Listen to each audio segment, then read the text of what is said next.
Hey, you guys, I wanted to come on here and give a review or commentary of this show, If Loving You Is Wrong by Tyler Perry. It's a show that currently airs on the OWN network, and I know that you all think I love talking about Tyler Perry and his writing skills, and the thing about it is, I really don't.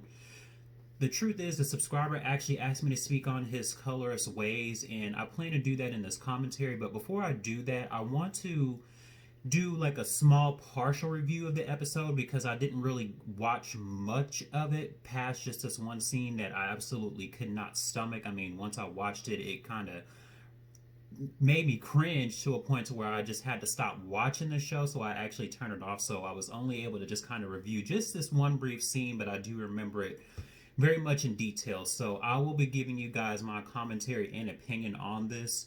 But as you guys should be familiar with the dysfunction that Tyler Perry exudes in a lot of the shows, you guys probably know that it's actually a recurring theme in a lot of his work. Something always has to be majorly wrong, even if the character has like a completely normal life or educated background. Somehow that does not escape the wrath of his rather eccentric perceptions of what he believes routine love should be about.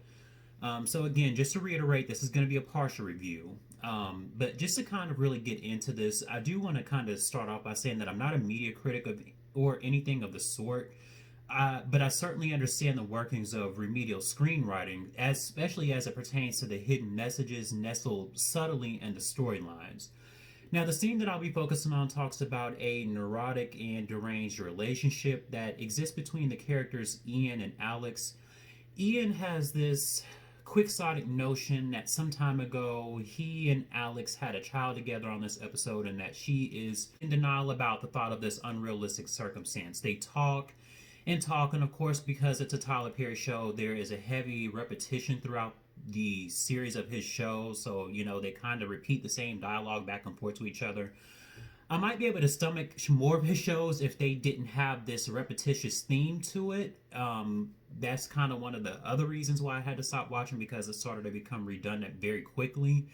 But it really riles my nerves so much that it makes me just want to turn it off, like I said. Now, as the dialogue progresses throughout the show, Alex and Ian actually reach a point in their conversation where she confesses to Ian that she remembers him from however long ago. Now, I don't watch this show on a frequent basis enough to know the entirety of the storyline. I can only go based off what I watched in this episode. So I'm assuming that some unknown variable of time has passed since their last meeting. And Alex has placed this thought of being with Ian in the back of her mind, hopefully never to have the thought of him come into her mind again. And then there's this odd dialogue that happens between Ian and Alex as they're drinking some kind of like an alcoholic beverage. And Alex confesses to Ian that basically her parents did not approve of black people coming into her life or any type of involvement with black people whatsoever. And then Ian then tries to coddle Alex's feelings by telling her that, hey, it's okay, maybe the thought of this has caused you to try and hurt all black men. And if you guys are still able to sit through this commentary, I actually want to show you guys this very brief clip so that you can kind of see what I'm talking about in terms, like I said, of this very weird and unusual dialogue that seems to be very prevalent throughout a lot of Tyler Perry's work. So watch this clip really quickly and then I'll come back with some commentary. Listen, backwoods country ass. What you're thinking? You know what my mother actually did? Do you know my mother actually said that it was okay? Oh, Alex, I'm so sorry. I watched my family nearly murder black people. Did you hear that? Look, maybe you were sleeping with black men in the back of them. You guys just saw that clip, and the thing about it is that I personally could care less about these types of relationships, mainly because I feel they are counterproductive. I don't see how it is these relationships are propped up in our community to make it seem like they're the perfect union to help fight racism and other forms of mistreatment that black people face universally, when that could not be further from the truth. Now, the thing about it is, I've actually spoken on these unions before between black people and people of other races, and I had previously spoken about how it is that the other races of people may promote these unions, but by and large they do not accept them at the rate that we accept them. And I feel like that, particularly as it pertains to our community, we accept them because we somehow feel that they'll help to elevate us in society in terms of our social status. Because you have to understand that black people, no doubt, are in a very compromised position in this world. And I think, honestly, in some situations, not all, that we look for straws at the end of the day. We look for whatever sounds convenient or whatever we may think proves to be beneficial for us. And when it comes to these relationships, we think that by being in them, we're actually doing something to combat racism. Now, when you guys watch that small clip, you see how it is that Alex basically stated that her family killed black people. Now, notice how it is Tyler Perry strategically had pointed this aspect out. You guys have to really think about this part. Because the thing about it is, it's not actually uncommon for the white partner in these relationships to have parents or guardians that are not accepting of these unions, or at least not accepting of it at the rate that we are. And it is actually very common for black people to be involved to some kind of racial abuse or mistreatment, whether it be verbal or physical, whenever they enter into these relationships. And typically, when the couples themselves engage in some kind of a disagreement, the white partner will sometimes call the black partner some kind of like a racially derogatory term. And the thing about that is, it raises the question of if that relationship is one that is truly built on the foundation of love. And time again, we hear this narrative of love is love, and the oversaturation of this indoctrinated talking point, it seems to have caused this to become normalized in our community. And I recall some time ago actually seeing a post on social media where a black man was talking about how his white partner had called him the N-word during a fight they were actually having. Now, another thing too that I actually want to bring to you guys' attention as well is, if you remember the video I did where I was talking about black male fetishization, I mentioned that these other races of people typically find black people attractive due to some physical attraction. This can be their skin, their sexual prowess, etc., what have you.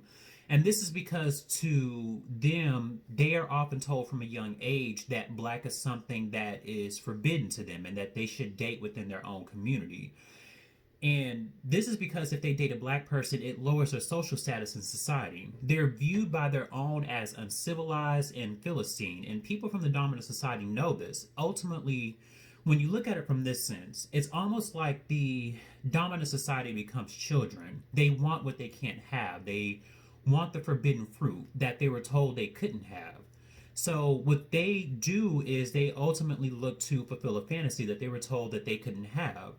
So this is why I stand by my opinion that these relationships very rarely, if anything, have to do with love at all. Now, again, this is not to, kind of badger anybody. It's not to try to make anybody try to discourage their current relationship if they just so happen to be in this particular dynamic. But it's more so just to kind of point out something that I personally feel regarding these types of relationships. Now, to refocus back on the show, after Alex's admission of this, Ian basically said, well, he feels like maybe her interpretation or reaction to this reality she's been living was to be able to get back at black men. And I'm not even going to narrow it down to the character at this point, because this is a thing. It kind of makes me wonder, what is it that is going through Tyler Perry's mind? What is his vision? And why does he seem to have this fixation towards this broken logic? Because this dynamic is not typical of a normal functioning relationship. Now, before everybody gets all up in arms, I'm aware that every relationship, no matter how much love, proper communication, and trust are present, that these things can't go wrong. But it seems like that with this relationship type, it follows a different level of morality. And it says to put up with the mistreatment that directly targets who you are as a person. Now, I won't spend too much time on this topic because, like I said, I could only watch 10 minutes of the show before I turn it off. I mean, his shows I can't take. Some of you would probably come on here with your typical shaming tactics and talking points. And the thing about it is, they're ineffective at this point. I've heard them all before. Basically the typical, well, because he's black, he's a black man, you should support him, and oh, I don't want to, basically crabs in a barrel syndrome, all of these different things to try to change or alter my opinion. That's not gonna work because, like I said, I have my own feelings towards this. You can save all of the semantics because I stand by what I said and I won't be inclined to change my mind. And that's just what it is. Now, to honor the request of one of my subscribers, I do want to briefly shift to the colorism aspect clearly present in some of Tyler Perry's works. Now, I've actually discussed this before, and I certainly don't have an issue discussing it again because it's clear that Tyler Perry has perpetuated colorism a few times in his movies and shows. Because I actually remember in the last video that I did on him, where in the movie Diary of a Mad Black Woman, he had the lighter skinned black man represent the paradigm of virtue, while the darker skinned black man had qualities and characteristics of the typical antagonist. And this is why, if you guys were paying attention to my past videos, I said that black in a darker color hue, it's something that's always associated with negative connotations and imagery in terms of representation. So again, I'm not an avid fan of his, and I wouldn't call myself a fan at all, actually. But if I watch something of his, it's often to gain an opinion on something, to provide a clear explanation of why I think that something is clearly wrong. Now, people will often draw their own interpretations or opinions of why they believe his work to be worthy of praise without reprimand because they think the thought of him being black is all that it warrants. But I said that he is not above reproach in my past video. We have this mindset that no matter what a person's vision or character consists of, we need to support it as long as it's a black person that's attached to it. Thing about that is, if anybody comes on here with false equivalencies or comparisons, I definitely won't hesitate to block you because I stand by what I say on here, and you can talk to the wall for all I care. Another thing I also want to honor for myself, we did have an interesting discussion on this topic, and what he was discussing from his perspective was he thought that colorism was something that was perpetuated more by black people than other races of people. And the thing about it was, I actually agree with him because obviously in our community, light skin is fetishized. It's mentioned more so than any other as far as like the hip hop and rap industry goes in terms of music. And, obviously we can't deny that. Now, correct me if I'm wrong on that, but I don't think I know immediately of any other music genres that has content consisting of colorist remarks and statements. It's just because we perpetuate it, it doesn't mean that other races also can't do the same thing.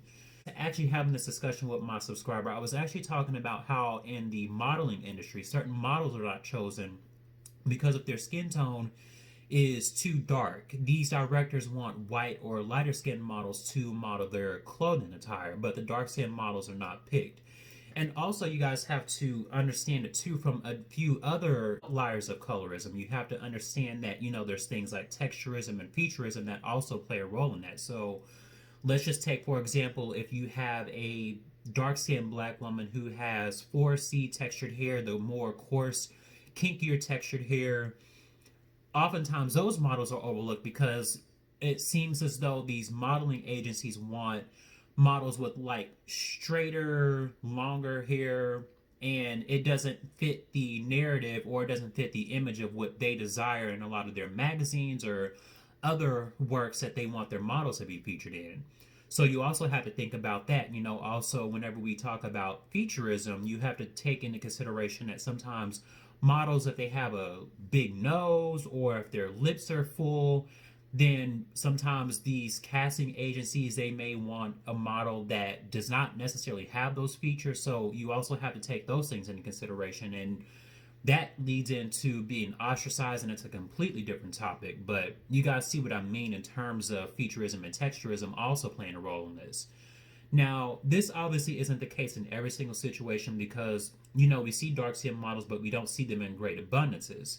And I remember actually watching a channel talk about how the music industry parallels or mirrors the same dynamic.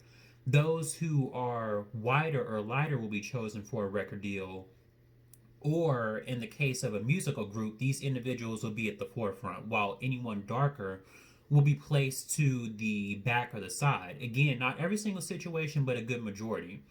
And just so I can kind of give you guys some examples of what I mean, we can use musical groups like 3LW, Fifth Harmony, And even Destiny's Child, for example. So let's talk about it. So 3LW had Adrienne Bailon and sometime Keely Williams in the front. Fifth Harmony, we saw how Normani was mistreated and never really got the attention like the other girls. And we even heard how Camila Cabello would exacerbate the mistreatment Normani would face. And obviously, we know whenever it comes to Destiny's Child, Beyonce was a lead because of her lighter skin complexion. This is something that we can't deny because obviously her father had even stated this herself sometime later that, basically she did kind of get preferential treatment because of the lighter hue of her skin. So you have to think about that in terms of the vision that these executives have. They see this as more marketable and lucrative to the sales and the greater masses. But this actually, in the case of Destiny's Child, caused Kelly Rowland to feel insecure because she felt like she wasn't good enough. And it isn't that she isn't proud of Beyonce because, obviously she was actually happy for her, but she explained that Beyonce's mother, Tina Knowles, had to intervene to make her love and embrace her skin. So these are just some examples, but to digress back to what I was saying, the white elites who are the executives in these decisions have a large say so in what is allowed, and therefore they too are capable of perpetuating colorism just the same as our own people do. And the thing about it is, we do it in great numbers, yes, but they too also will do this as a means to make sure the standard of beauty is maintained, which is typically a Eurocentric appearance: blonde hair, blue eyes, white or light skin.